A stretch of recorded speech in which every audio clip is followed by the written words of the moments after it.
There we go. Okay. Thank you. Okay. Thank you. See, I told you, the stream setup is hard for me. I can't see what's being shared. It should be better now. Okay. So this is the tier list, and these are the games we've got. I honestly feel like this is too many tiers. So I'm just going to delete this row. I'm going to say C is for like just mediocre games, being neutral. And then D is for when the games start to not be fun. And then haven't played is obviously haven't played. B is like a good game. A is near the top. Do I need this many tiers? I'll try. I'll see how this goes. I'm scared that whenever I've got my screen shown, because you can see everything going on here. You can see what ads I get suggested to me. What if I get like a hot singles in your area ad pop up? I don't want to be dealing with that. But starting with red and blue, I'm going to put it in C tier because while it is fun and it does somewhat hold up to this day, Psychic is completely unbalanced and overpowered. And then just for lack of running shoes, completely game destroying. And then on top of that, like, maybe I'm going to sound like an idiot here, but like, it's an ugly game. Like, the towns, because of the restrictions, are not that varied. The region is very plain. Like, but seriously, Zeta, like, if someone makes a Pokemon fan game with no running shoes, I'm not playing it. I'm not playing it. So moving through time, we have Pokemon Yellow. And I'm going to put it just a bit above. We're going to say above is to the left. I'm going to put it a bit above Pokemon Red and Blue just because Pikachu's cute. So that's nice. Next up is Pokemon Silver and Gold. And I want to place that above these guys. No, don't do it, Kakarot. Don't do it. I'm going to put these guys above just because the region is so much cooler. The town designs, the Pokemon. I love Johto Pokemon. I think Johto Pokemon are so good. And then just the legendaries as well, Lugia and Ho, and having the 3 legendary dogs. I don't know, it just goes hard. Now, sadly, I'm actually going to put Crystal below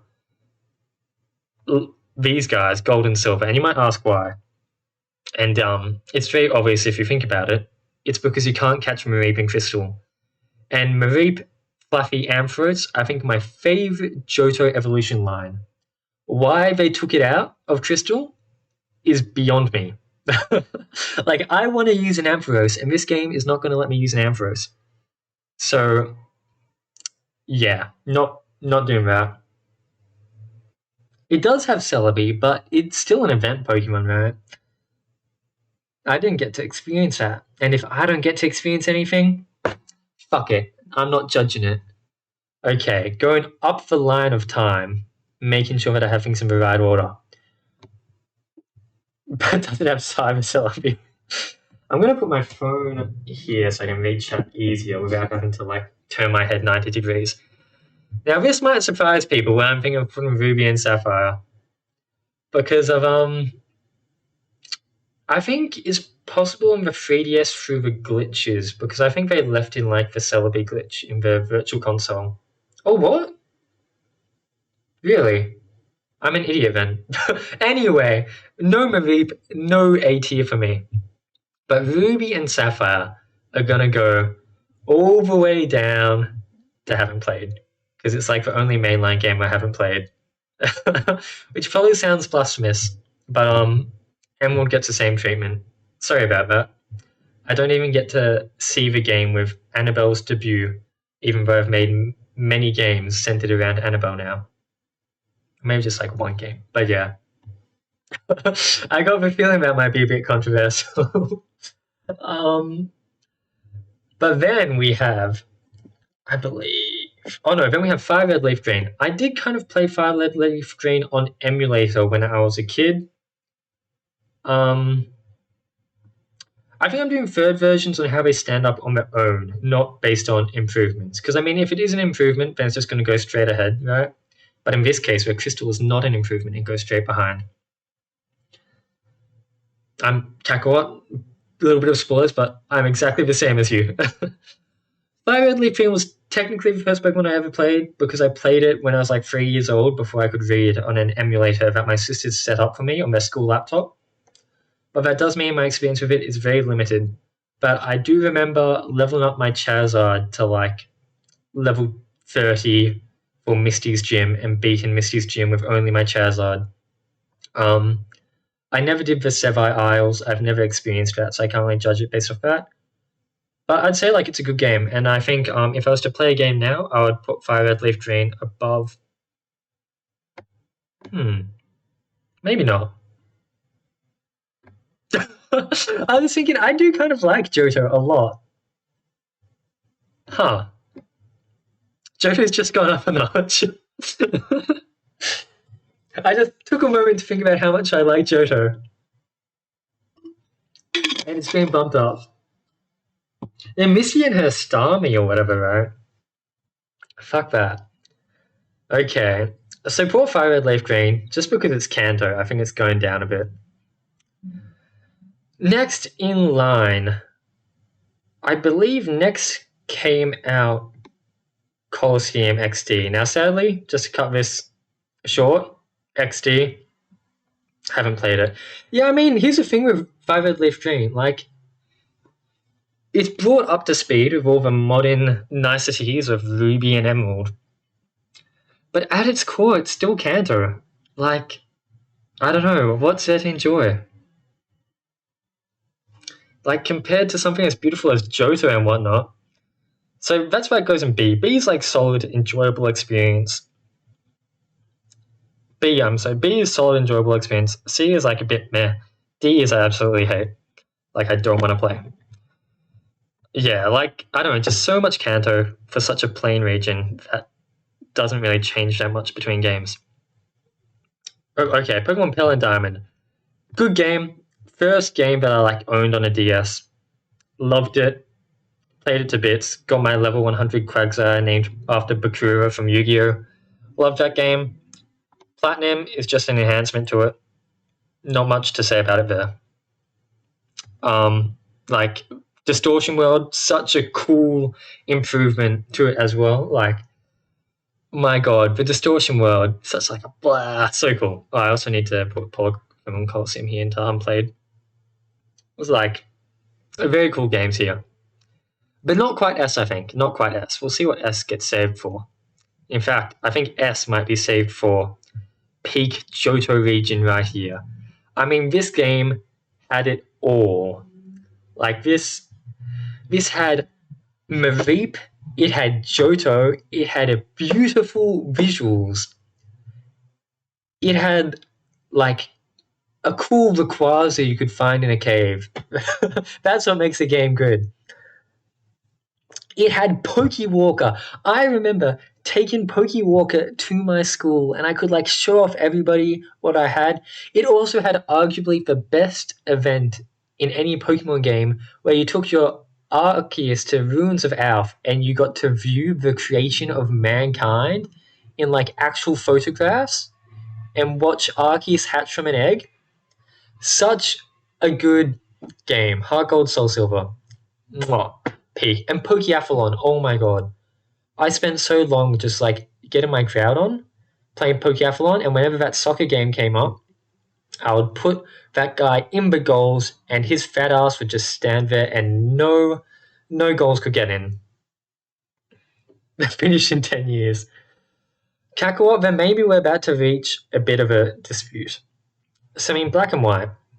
I'll put Black and White here.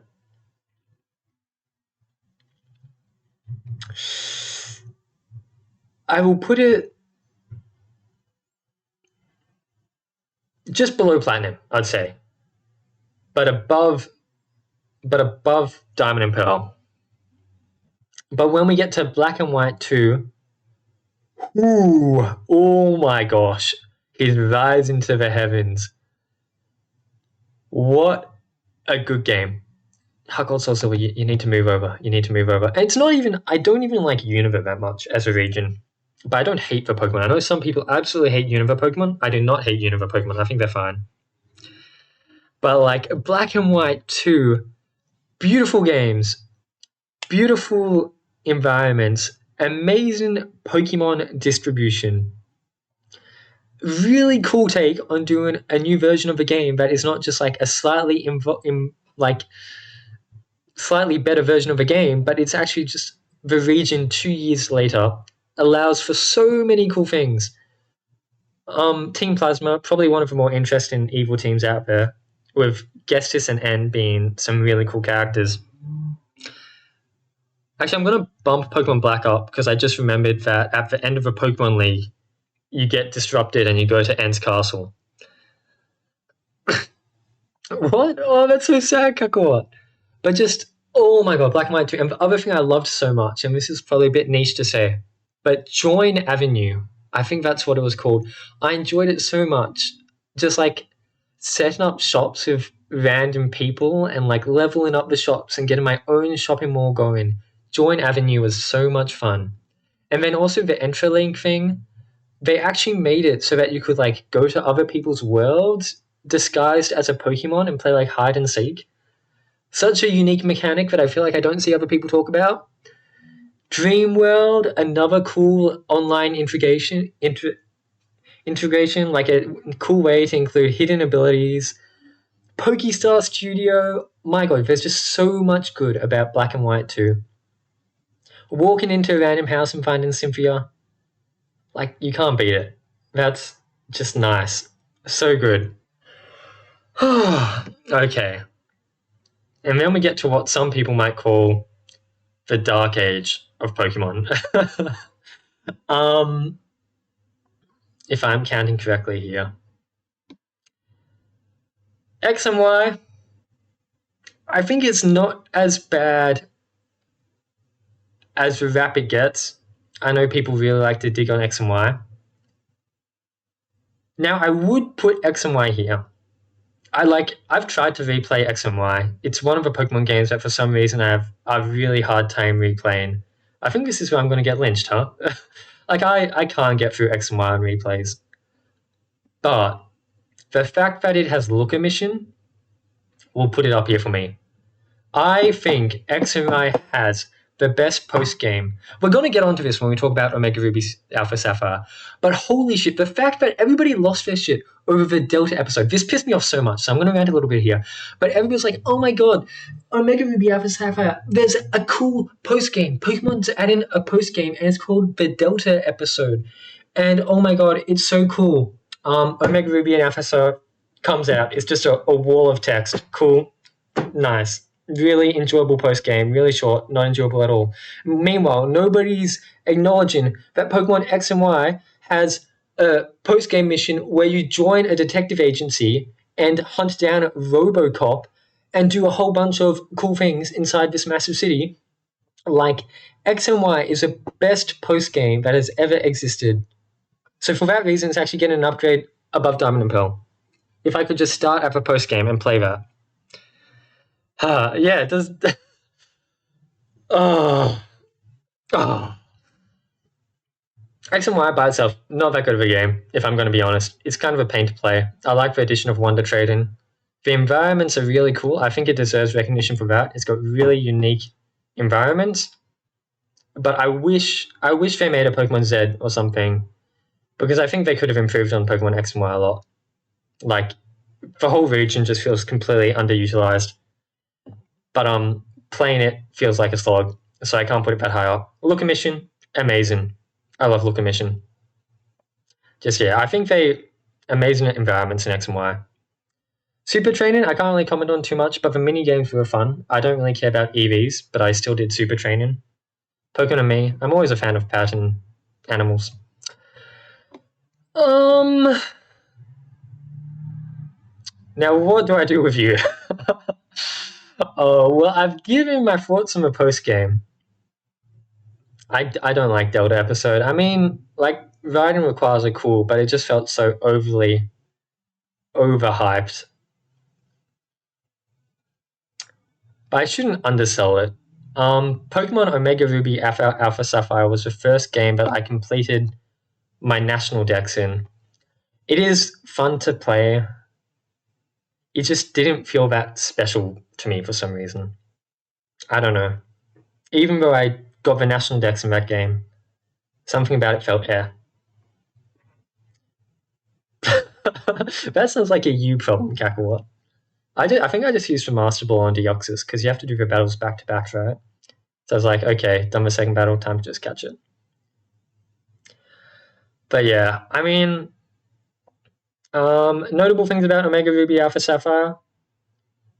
It contributes to the lore between the O Power guys, which I think is quite cool. For some reason, the whole overarching story of the O Power men is one of my favorite stories in Pokemon because it goes across the games and is so like hidden.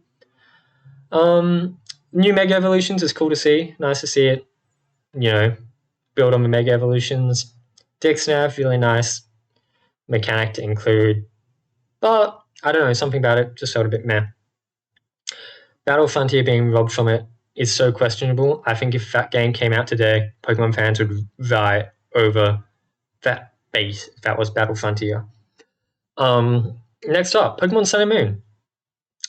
Where am I going to put this?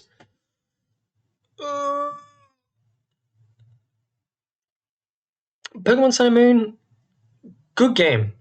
People talk about the story and text being a bit of a slog to get through sometimes. But I think really cool game. The story, probably like peak Pokemon. Ultra Beasts really lends itself to being a really interesting story in the Pokemon world. Having companions like Lily, Gladion, and How actually follow you around a decent amount really lets you connect with them better. Nebby, best character in Pokemon. Really nice. Yeah. Like it's a bit slow to replay because of there's just so much text and like you'll walk 2 meters and you'll get a little text appearing. But I mean, just Ultra Beasts, so cool. That final battle of Lucamine where she's like overtaken, really neat. Ultra Sun, Ultra Moon. Like, if I could say these two are equal, I would. Like, they have pros and minuses. Pros of Ultra Sun and Ultra Moon being, I mean, like Rainbow Rocket is alright. I wish there's a bit more about it. But the thing that I really like about Ultra Sun and Ultra Moon is one, difficulty is like really good in Ultra Sun and Ultra Moon. I think they hit a really good level of difficulty in that game. And then two, Ultra Sun and Ultra Moon added a bunch of like flavorful events. When you're just walking around the region, there'll be like these mini side quests you can help out on. There's so many of them, and I wish they would like apply that to other games now. And I wish it was just in Sun and Moon to begin with, because it just adds so much flavor having all these mini side quests appear as you go through the region. It's pretty nice in that sense. And the other thing is I like the Ultra Wormhole minigame in post game. I thought that was lots of fun. I enjoyed playing that. Especially like when I was making Pokemon Vanishing Point, I wanted to get the text from the Guzzlord dimension because I'd never been there before, and I wanted to make a character based off that dimension, as if they came from that dimension.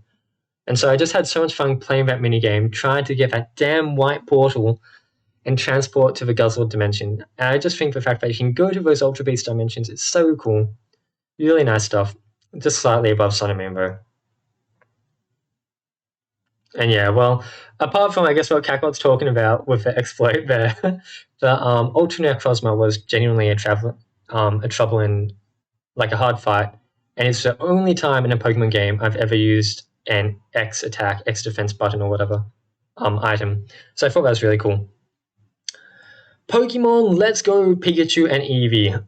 Ooh la la. What do we say about this? It's hard to say because I know people were really like about it, right? And I think rightfully so. It's Kanto again. So I went in with very low expectations, and I was pleasantly surprised.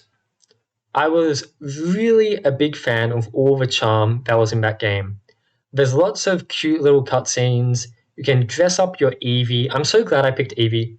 We were talking about like being able to split versions and rate them differently. Eevee version is just so much better than the Pikachu version because Eevee is just like 200 times cuter. I would not have enjoyed playing Let's Go Pikachu because Pikachu is not cute enough. But Let's Go Eevee, I enjoyed so much. I enjoyed holding up my little arm and giving him pats. I gave him like a cute baseball cap or whatever. Eevee, oh my god, he was so cute. And just because of those like cute interactions, it made the game from like a boring Kanto game to slightly better for me. So I'm actually gonna put it.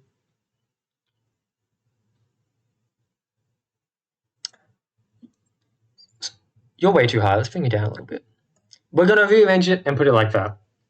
Pikachu's not cute. I'm sorry, but like Eevee is just way better, man. And in a game where the whole appeal is how cute the game is, Eevee wins. Like, no competition. So yeah, like it is just Kanto, but I think they did Kanto well. And the fact that like overworld encounters were really cool to see. It's nice that they mix up the mechanics a little bit. I honestly wouldn't mind a Let's Go Johto. I wouldn't mind it. I would buy it. Now, people might hate me for this. If we are including DLC, and we're going to include DLC, this goes here. I know people don't like Sword and Shield, but the base game was good for me. If we're talking just off the base game, I'll probably put it in A. If we're including the DLC, it goes the top of S. Like, I'm not lying. This is amazing. I like base Sword and Shield because it has like a fair bit of charm. I think the intro where you go into the forest and you meet the dog in the Shrouded Forest, there's no Pokemon intro that beats that. It's so cool. So many neat like animations, like when you're picking your starter. The characters of base Sword and Shield are the best characters Pokemon has ever done. Rose is my favorite villain, and I will die on that hill. All the gym leaders are actually given time to breathe and develop personalities, unlike in every other Pokemon game, where you meet a gym leader once and then you completely forget about them. Like, yeah. And I like that I could go on about Rose, but I like that Rose is a villain that's actually like slightly complex, instead of just being evil bad guy, I want to end the world. And like the way the game ends, Rose actually like wins in a sense because he accomplished his mission. So even if he goes to jail, he does not care. He did what he wanted to do. But yeah, people are not going to like this take. But yeah, Sword and Shield going up the top. I think, yeah, Rose's character on paper, so good. I wish they executed his like ideals and everything a bit better, especially the end when you go up Macrocosm Tower. That part's pretty boring because it is just a tower. But like on paper, looking at Rose's story, peak. Absolutely peak. I don't know, I can't really... I guess I played Gen 5 a long time ago, but like, I feel like no gym leaders have gotten the same treatment that Sword and Shield has gotten. Like, Like a lot of people kind of like point at the Rose story and think it's like kind of dumb that he's so like trying to summon Eternus when literally all he has to do is like one day of waiting and then there would be no conflict in the story. But I feel like if it was like altered slightly and they could have built it up more as like Rose's fatal flaw being his impatience, the fact that he refuses to wait just one day and he doesn't want to wait to like execute his projects, and that's why he's so Omega, let's just summon Eternus in the middle of a tournament because I want to. Like, I feel like that could have been done a bit better. But yeah. Sword and Shield. And then DLC. Oh my god, the DLC. Like, I played Isle of Armor and I thought, this is amazing. You can't get better than this. And then I played Crowned Tundra. Crowned Tundra is peak Pokemon. I love the legendary hunting. The way that you're just free to roam that tundra and explore, finding those legendary side quests. Calyrex, hilarious. Peony and Calyrex, name a more iconic duo. Oh wait, they are amazing. The little dance they do to make that little carrot grow, holy shit. So hilarious. And then Max Raid Adventure Dens is like the best repeatable post-game content they've added. I enjoy that so much. just really fun. The Zygarde raid being like a final boss of a game feels so cool. It's so challenging, and you actually need to plan out the den in like a skillful manner. Oh, it's so good. I think the way it was, Rose was so upset that no one was taking him seriously, so he pulled the trigger on his plan. Yeah, like I think there are ways that they could have made it a bit more understandable exactly why he just pulled the trigger in the middle of the tournament. But the way it unfolds in the game is it's just like, oh hey, Rose has done this. It's like, oh fuck me, really? But yeah, I can't really speak on the meta because I don't play the meta, but I love that so much. Now this little ball of shit. Now I want to put this in D, but I have never played it, and that's not like out of unfortunate circumstances, but I refuse to play it. So it's going in, haven't played, but this D spot is reserved for it. Like, I'm not playing that game. Fuck that. Legends Arceus. Yeah, it should be D, right? Like, I know that's what it deserves. Like, I don't know. Legends Arceus. Beautiful game. Like, everything I would want from a Pokemon game. Not much more to say about it. Like, beautiful. Story, interesting. Characters, interesting. Catching mechanics, really refreshing. Progression, really refreshing. Exploring the world on different Pokemon mounts, beautiful. The boss battles, so fun. As someone who likes like RPGs like Dark Souls or whatever, and Monster Hunter, I loved those fights so much. They were so cool, especially the Arceus fight. Like, oh my god, that was such a good challenge. I loved it so much. Ah, my god. It's just, yeah. It just felt so refreshing to play. Such a unique take on the Pokemon formula. And the way that it is like an isekai main character into the past of Sinnoh allows for a really interesting story. Like, Igno as well was like, what the hell? So many moments. You're like, wait a second. Like, I would die for DLC of this game. Give Luca an ancestor or something, or make Luca jump through a wormhole. Like, I think where people complain a little bit is like the lack of giving the gameplay, the battle mechanics, like proper development. Because sometimes it doesn't feel too right, and you feel too right, and you feel it especially in the Volvo final battle. Like a lot of it is just trading kills and whatnot. But I think with a bit of tweaking, those battle mechanics could be made into something special. I do like that. At least they tried to make the battles play entirely differently than what we're used to in main style games. Now, last one, Scarlet and Violet. This might also be a bit troublesome, but for now, until we get DLC, if we get DLC, this is getting launched up. If the DLC is good, I guess. But I think the DLC is going to bring this game up. For now, it's going to go right here. And these three, I all want to say pretty equal. I mean, maybe these two equal. Which I think people aren't going to like, but I like Scarlet and Violet so much. And maybe it's because I played a lot of it while I was working at a ski resort in Japan after work, relaxing, getting on my Switch and playing it. But, and I think this is a big factor, I grew up not caring about lag in games for the most part. I shouldn't say that as like a blank statement, but for the most part, I don't care about lag. Scarlet and Violet, I did not feel lag at all. Like, it did not affect my gameplay experience at all. All good, dog dad, good night. I did not feel any of it. It didn't affect me. I did not care about the lag. So that out of the way, I didn't like see any glitches that made my game experience bad. I know it does have glitches, and so obviously if you're looking at that, you really should say it shouldn't have been shipped in this state. But I did not really care about the glitches. Yeah, like Hackbot says, I don't really care about the graphics either. Like, people really shit on it. They're like, oh my god, Ocarina of Time 3. The fact that I rated Sword and Shield so highly probably tells you that the graphics are fine for me. Like, I don't get what people are shitting on. There's some really beautiful landscapes in that game. Especially the peak part of Scarlet and Violet, Area Zero. Area Zero is a really cool climax to the story, on par with like End's Castle in Black and White.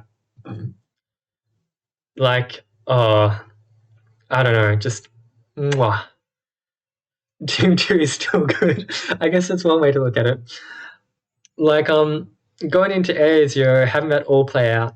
I played Scarlet, and I really liked the Paradox Pokemon in Scarlet. I know some people feel a bit iffy about most of the Paradox Pokemon in Violet, apart from Iron Valiant. But seeing all these like cool, almost dinosaur-like monsters, because I went in mostly unspoiled, and so a lot of the monsters I saw in that, I was like, what the hell? What the hell is Fluttermane? Like, really cool take on Pokemon. I'm kind of curious how they'll implement Paradox Pokemon into future games, but that's not a problem for Scarlet and Violet. That's a problem for future Pokemon games. Yeah, I mean, sadly, like the balance, I don't know. It felt alright. Like I didn't have any trouble with any fight. Every fight felt easy in the game. So I don't know. But yeah, like really cool game. Riding on my motorbike felt cool. Unlocking the upgrades to your motorbike felt cool. Being able to choose whether to do Team Star, Gym Leaders, or Titans felt cool. But it also feels a bit because of I feel like the Titans overshadowed the two other objectives.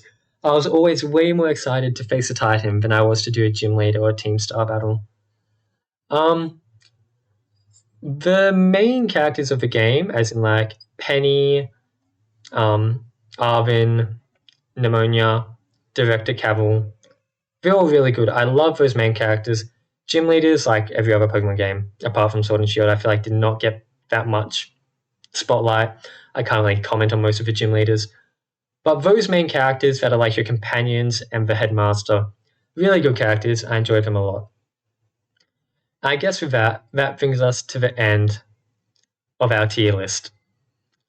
Hopefully it hasn't been too, I don't know, controversial. Hopefully you don't mind some of my picks.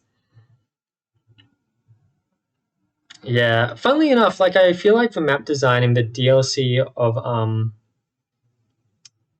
of Sword and Shield was like way better than we got in Scarlet and Violet. Scarlet and Violet, I did genuinely have fun walking around and catching Pokemon. I think it was a fun place to explore and jumping up cliffs and seeing what items you can find.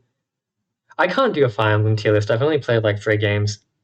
But in like Crown Tundra, a lot of the maps really felt like they had progression, and there's like some really complicated cave systems in Crown Tundra.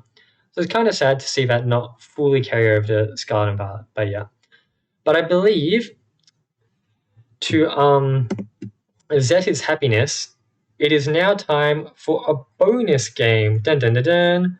What is this bonus game? Let me just change the stream title.